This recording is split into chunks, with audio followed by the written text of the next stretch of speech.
வருக என அன்புடன் அழைக்கின்றோம்.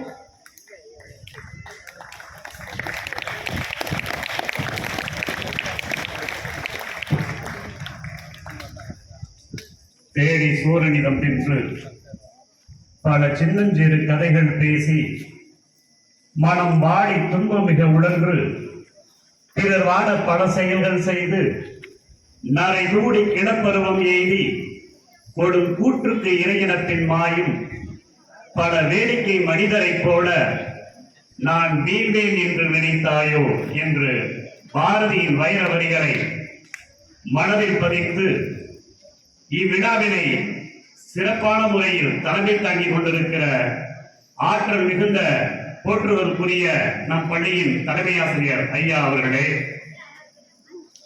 ஒவ்வொரு நாளும் இப்பள்ளிக்கு வந்து ஒரு சமூக மாற்றத்தை உருவாக்க வேண்டும் என்கிற நோக்கத்தோடு ஒவ்வொரு நாளும் மாணவர்களுக்கு அறிவித்தலை கொடுத்துக் கொண்டிருக்கிற சமூக விஞ்ஞானிகளாகிய இருவாள் நல்லாசிரியர் பெருமக்களே, 78வது சுதந்திர தின விழாவை முன்னிட்டு கொடியேற்றி அமர்ந்திருக்கிற பள்ளி மேலாண்மை குழு தலைவி அவர்களே, சிறப்பான முறையிலே ஒரு நல்ல அறிவுரையை மாணவர்களுக்கு வழங்கியிருக்கிற பெற்றோர் ஆசிரியர் கழகத்தினுடைய துணைத் தலைவர் ஐயா அவர்களே, எதிர்கால ஒளிவிளக்காய் பிரகாச இருக்கிற அன்பிற்குரிய மாணவ செல்வங்களே, உங்கள் அத்துணை பேருக்கும் என்னுடைய 78வது சுதந்திர தின வாழ்த்துக்களோடு அன்பான காலை வணக்கத்தையும் மகிழ்ச்சியோடு தெரிவித்துக் கொள்கிறேன்.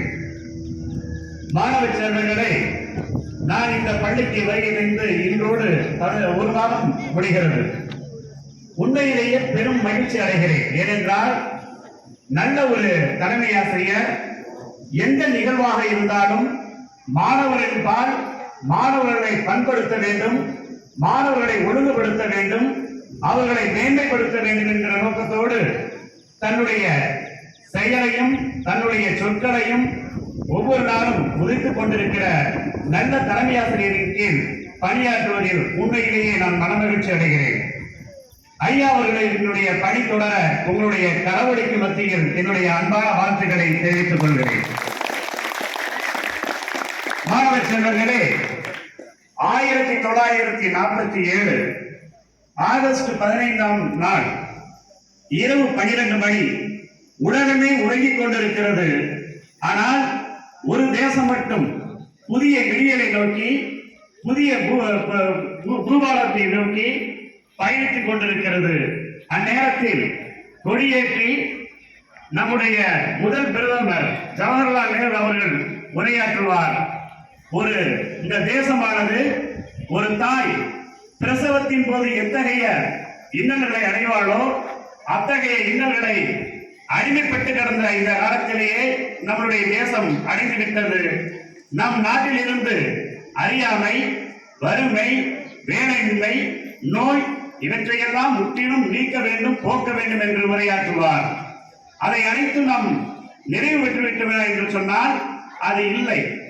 நல்ல செய்திகளை, நல்ல கருத்துக்களை முதலில் குழந்தைகளிடத்தில் சொல்ல வேண்டும் என்று நேரு விரும்புவார். அதைத்தான் நமது தலைமை ஆசிரியர் ஐயா அவர்களும் எதிர்கால இந்தியாவை உருவாக்கக்கூடிய ஆளக்கூடிய குழந்தைகளாக நீங்கள் வளர வேண்டும் என்று உங்களை வாழ்த்தி சென்றிருக்கிறார். மாணவ செல்வங்களே, ஐயா அவர்கள் ஜாலியன் வாலாபாக் படுகொலை பற்றி மிக அற்புதமாக சொன்னார். நான் ஒரு செய்தியை சொல்லுகிறேன். இந்த ஆங்கிலேயருக்கு எதிராக இந்தியர்கள் காந்திஜி தலைமையிலே போராடி கொண்டிருக்கிறார்கள். அந்த போராட்டத்தின் விளைவாக அனைவரும் கைது செய்யப்படுகிறார்கள். காந்திஜியும் கைது செய்யப்படுகிறார், தேசப்பிதா. அந்நேரத்தில் நான் சிறைக்கு செல்கிறேன். இதற்கு பிறகு இந்த போராட்டத்தை எப்படியெல்லாம் நீங்கள் தொடர வேண்டும் என்று சொல்லி சில ஆலோசனைகளை எல்லோருக்கும் சொல்லிக் கொண்டிருக்கிறார். அந்த நேரத்தில் ஷூஸ் என்ற ஆங்கில அதிகாரி காந்திஜியினுடைய நெஞ்சிலை எட்டி உதைக்கிறான். போட்டிருந்த ஷூ காலோட உதைத்த அந்த காலை அதை அப்படியே அவர் அளவெடுத்து வைத்துக் கொண்டார். ஒரு 3 மாதத்திற்கு பிறகு மீண்டும் காந்தியடிகள் விடுதலை செய்யப்படுகிறார். அப்பொழுது தன்னை உதைத்து தள்ளிய அந்த ஆங்கில அதிகாரிக்கு ஒரு ஷூவை பரிசாக கொண்டு கொடுக்கிறார். என்னுடைய கால அளவு உனக்கு எப்படி தெரியும் என்று அந்த அதிகாரி கேட்கிறார். நீங்கள் என்னை உதைத்தீர்கள். அப்பொழுதே ஒரு நூலை எடுத்து நான் அளவெடுத்து வைத்துக் கொண்டேன். என் நெஞ்சில் பதித்த அந்த தழும்பு அப்படியே இருந்தது. அந்த தரத்தை நான் அளவெடுத்து வைத்துக் கொண்டேன். அதன் விளைவாகத்தான் இந்த ஷூவை நான் உங்களுக்கு கொடுக்கிறேன். என் நினைவாக வைத்துக் கொள்ளுங்கள் என்று கொடுப்பார். அதற்கு அந்த ஆங்கில அதிகாரி அதோட தெரியாது. இந்த ஷூவை நான் காலில் அணிய போவதில்லை, என் வீட்டில் இருக்கக்கூடிய பூஜை ரூமில் வைத்து பூசிப்பேன் என்று அந்த ஷூவை தன்னுடைய இல்லத்திற்கு எடுத்துச் சென்றார் என்று நான் படித்திருக்கிறேன். எனவேதான் சாதாரண ஆத்மாவாக இருந்தால் மகாத்மா என்று நாம் கொண்டாடுகிறோம். மாணவ செல்வங்களே, ஒரு சிறுவர்கள் 3 சிறுவர்கள் பட்டமிட்டுக் கொண்டிருக்கிறார்கள். சுதந்திரம் என்பது சும்மா கிடைக்கவில்லை என்று ஐயா அவர்கள் சொன்னார்கள். சுதந்திரம் என்பது பலருடைய கண்ணீராலும் செந்நீராலும் உருவாக்கப்பட்டது. இன்றைக்கு நாம் சுதந்திர காற்றை சுவாசித்துக் கொண்டிருக்கிறோம் என்று சொன்னால் எத்தனையோ பெயர் தங்களுடைய சுவாசத்தை நிறுத்தி இருக்கிறார்கள் என்பதற்கு உதாரணமாக சொல்லுகிறேன். நீங்கள் எப்படி வளர வேண்டும் என்பதற்காக சொல்லுகிறேன். 3 சிறுவர்கள் பட்டமிட்டுக் கொண்டிருக்கிறார்கள். பட்டம் உயர பறந்து கொண்டிருக்கிறது. பறக்கும் போது 3 பட்டமும் பேசிக் கொள்கிறது. என்ன உயரத்தில் பறந்தால் என்ன, நாம் எல்லாம் ஒரு சிறுவரினுடைய கையில் நூலாளவா பிணைக்கப்பட்டிருக்கிறோம் என்று ஒரு பட்டம் சொல்லலாம். இன்னொரு பட்டம் சொல்லலாம். அப்படி பிணைத்திருக்கிறதுனாலதான் நாம் இத்தகைய உயரத்தில் பறக்கின்றோம். இல்லாவிட்டால் நாம் அழிந்து போவோம் என்று சொல்லலாம்.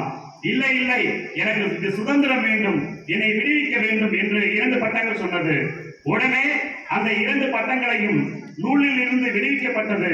ஒரு பட்டம் கொஞ்ச நேரத்தில் ஒரு சாக்கடையிலும், இன்னொரு பட்டம் கொஞ்ச நேரத்தில் ஒரு முள் செடியிலும் போய் விழுந்ததாம். அதற்கு மேலே பறந்து கொண்டிருக்கக்கூடிய அந்த பட்டம் சொன்னதாம், பட்டங்களை நான் சொன்னதை கேட்டீர்களா? எப்பொழுதுமே கட்டுப்பாடுதான் ஒரு மனிதனை உயரத்திற்கு கொண்டு செல்லும். ஒழுக்கம்தான்